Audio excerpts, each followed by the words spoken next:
बिस्मिल्लाहिर्रहमानिर्रहीम। अस्सलाम वालेकुम to my dear students, welcome to my YouTube channel. आज हम लोग इस एक जो नया लेक्चर है उसमें हम लोग जो फर्स्ट ईयर का मैथमेटिक्स है ट्रिग्नोमेट्री के बारे में सीखने जा रहे हैं। कुछ कॉन्सेप्ट्स के बारे में सीखें। जो लास्ट वन लेक्चर था उसमें कुछ कॉन्सेप्ट्स हमने सीखे थे और उसी को बेस बनाते हुए हम लोग नेक्स्ट आगे जो लेक्चर्स आने हैं उनके कुछ बेसिक कॉन्सेप्ट्स को सीखते हैं। उनमें एक जो बेसिक कॉन्सेप्ट है वो है angle in standard position.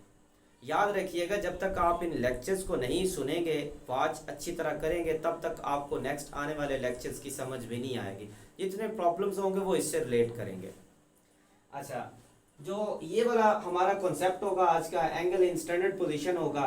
Angle in standard position क्या होता है कि ऐसा एंगल जिसका वर्टेक्स ओरिजिन पर हो और पॉजिटिव एक्स एक्सिस से स्टार्ट होता हो, यानी कि उसकी अगर इनिशियल रे पॉजिटिव एक्स एक्सिस से स्टार्ट हो और उसका जो वर्टेक्स हो वो ओरिजिन पर हो, ऐसे एंगल को हम लोग कहते हैं ये एंगल स्टैंडर्ड पोजीशन में है।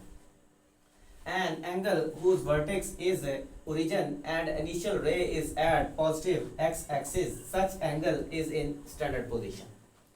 अब देखो, मैं आपको इसकी एग्जांपल देता हूँ। लेट्स सपोज कि यहाँ पर हमारे पास एक एक्स वाई प्लेन है, ये हमारे पास ओरिजिन है। यहाँ पर हम लोग एक एंगल लेते हैं, तो ये एंगल हमारे पास देखें यहाँ से स्टार्ट हो रहा है और यहाँ पर आके ख़त्म हो रहा है। तो ज़रा चेक करें, इसका जो वर्टेक्स है ओरिजिन के ऊपर है और स्टार्ट हो रहा है पॉजिटिव एक्स एक्सिस से। इस तरह का जो एंगल होता है इसको हम लोग कहते हैं एंगल इन स्टैंडर्ड पोजीशन। अच्छा, ये ज़रूरी नहीं कि यहाँ पर आके ख़त्म हो, यहाँ पर भी हो सकता है, यहाँ कहीं हो सकता है, इसके ऊपर हो सकता है, यहाँ पर भी हो सकता है, यहाँ पर भी हो सकता है। यानी कि ये on the X axis Y axis भी हो सकता है, इसका टर्मिनल जो रे होती है, और ऑन दी एक्स एक्सिस और वाई एक्सिस के बगैर भी हो सकता है। यानी कि यहाँ पर अगर आया है तो ये on X axis Y axis नहीं है। अगर यहाँ पर आके रुकता है ऑन वाई एक्सिस है, यहाँ पर रुकता है not on Y axis, X axis इधर एक्स एक्सिस के ऊपर है। इसी तरह यहाँ पर भी वाई एक्सिस और एक्स एक्सिस पर नहीं होगा, यहाँ पर वाई एक्सिस पर होगा और यहाँ पर आके एक्स एक्सिस पर होगा। और इधर हमारे पास ये ना तो एक्स एक्सिस पर होगा और ना ही वाई एक्सिस पर होगा। इसका मतलब दो हमारे पास कैटेगरीज बनी है, एक on X axis Y axis वाली है और एक हमारे पास जो एंगल होगा which is not on X axis and on Y axis. यानी कि दो कैटेगरीज हमारे पास आएंगी। अब जो पहली कैटेगरीज है, जो हमारे पास जिसमें एंगल हमारे पास जो एक्स एक्सिस वाई एक्सिस पर नहीं आता, ऐसे एंगल को हम लोग क्वाड्रेंटल नॉन क्वाड्रेंटल एंगल कहते हैं। और ऐसा एंगल जो एक्स एक्सिस और वाई एक्सिस के ऊपर आके जिसकी टर्मिनल रे इनिशियल रे तो positive x axis, basically standard angle तो तब ही होगा ना जब तक हमारे पास उसकी इनिशियल रे पॉजिटिव। तो ये यहाँ से स्टार्ट हो गए, उसकी टर्मिनल रे अगर एक्स एक्सिस वाई एक्सिस के ऊपर आ जाती है, देन जो हमारे पास एंगल होता है वो एंगल हम लोग उसको क्वाड्रेंटल एंगल कहते हैं।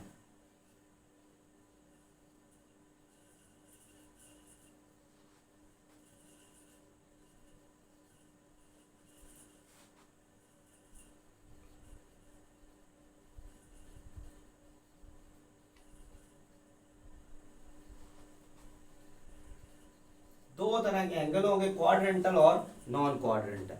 अब देखो, अगर मैं एक्स एक्सिस के ऊपर ही रहता हूँ तो इट मीन्स कि ये हमारे पास जो एंगल आ रहा है ये 0 डिग्री का है।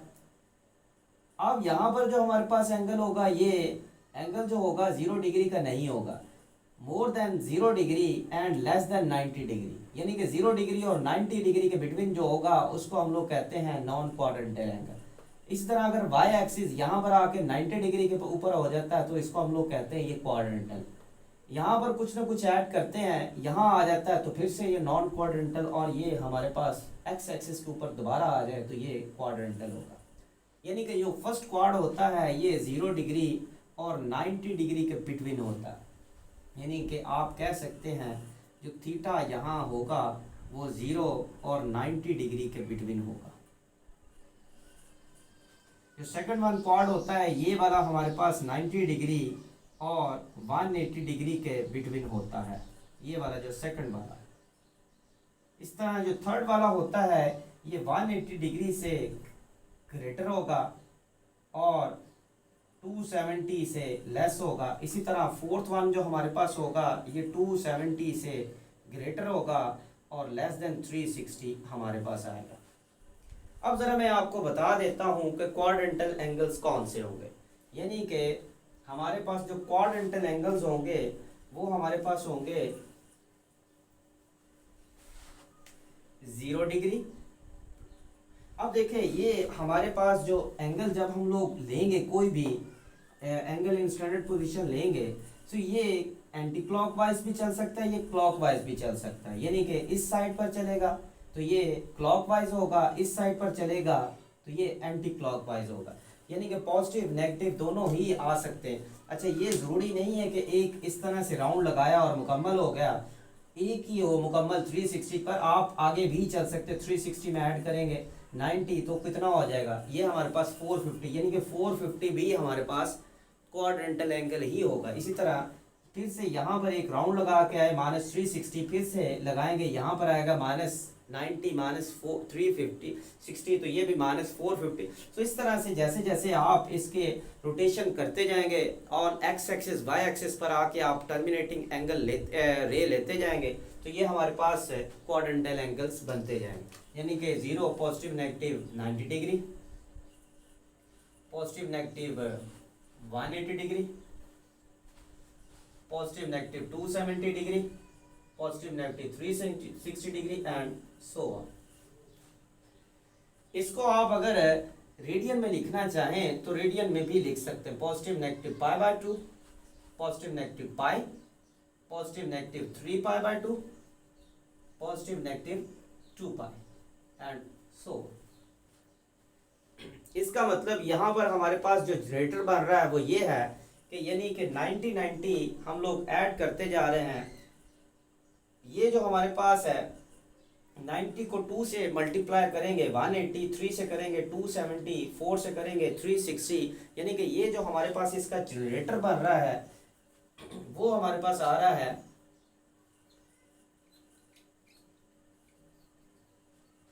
है 90 डिग्री इंटू n या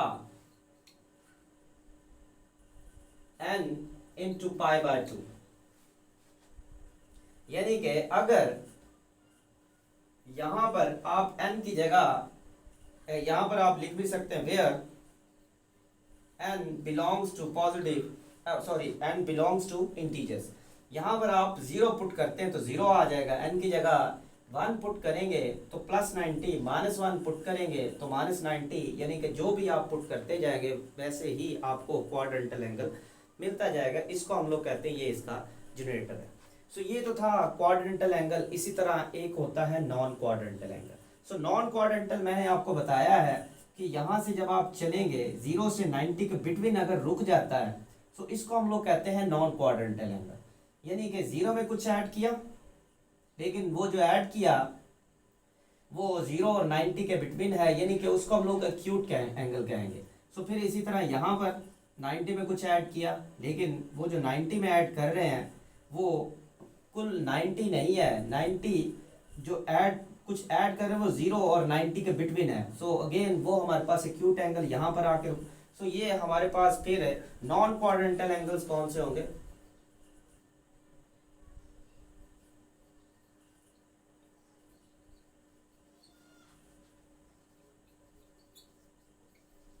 इसका मतलब है कि नॉन क्वाड्रेंटल्स हमारे पास एंगल्स होंगे वो होंगे जिनके जनरेटर इसका क्या बना हमारे पास n इंटू 90 डिग्री, आप कह सकते हैं n into 90 degree plus theta कर लें, या इसको यूं भी कह सकते हैं n इंटू π/2 प्लस थीटा कर लें, where n belongs to positive integers, not positive, all the integers, and theta is an acute angle। Theta यहाँ पर क्या होगा, acute angle होगा। ठीक हो गया, यानी कि ये आपके पास 90 डिग्री आया, सो n को आप 1 पुट करेंगे 90 और थीटा कोई ना कोई acute 0 और 90 के बिटवीन, लेट सपोज कि हम लोग 45 ले लेते हैं, 30 ले लेते हैं, 90 में आप 30 को ऐड करें, सो 90 डिग्री प्लस 30 डिग्री, तो ये हमारे पास क्या आता है 120 डिग्री। सो 120 डिग्री तकरीबन यहाँ पर कहीं आएगा, जो कि हमारे पास क्या होगा, एक नॉन क्वाड्रेंटल एंगल हो। सो उम्मीद है आपको quadrantal angle in standard position, इसकी क्वाड्रेंटल एंगल और नॉन क्वाड्रेंटल एंगल, इनकी आपको समझ आई होगी। अब नेक्स्ट जो हमारे पास वीडियोस आएंगी उसके अंदर हम लोग यही जितना भी हमने कॉन्सेप्ट्स कर लिए हैं, जो पिछले वाली वीडियो है और ये वाली वीडियो, इसके अंदर जितने भी कॉन्सेप्ट्स कर लिए हैं, इनको यूज़ करते हुए हम लोग क्या करेंगे, अब एक्सरसाइज जो हमारे पास है उसके कुछ प्रॉब्लम्स को भी करेंगे। ठीक हो गया। और एक बात और बता दूं, जब तक आप ये वाली वीडियोस नहीं देखेंगे, आपको नेक्स्ट आने वाली एक्सरसाइज की जो प्रॉब्लम्स हैं वो भी सॉल्व नहीं कर सकेंगे। तब तक के लिए मुझे इजाज़त दीजिए।